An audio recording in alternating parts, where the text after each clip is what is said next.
وأنا أعترف بأن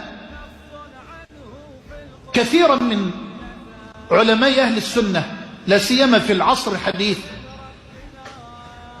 قللوا وقصروا، وأنا واحد منهم،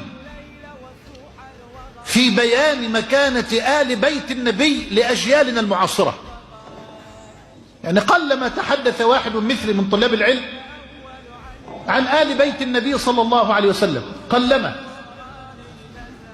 وهذا إن دل فإنما يدل على تقصير منا نحن وقعنا فيه، بدليل أن أجيالنا ما عرفوا مكانة آل البيت بصورة مشوشة إلا من غير أهل السنة والجماعة. فتدبروا معي أيها الشباب وأيها الأحباب لتتعرفوا على الثقل الثاني، ثقلين: الأول كتاب الله، والثاني آل بيت رسول الله، بنص الحديث، والحديث في صحيح مسلم.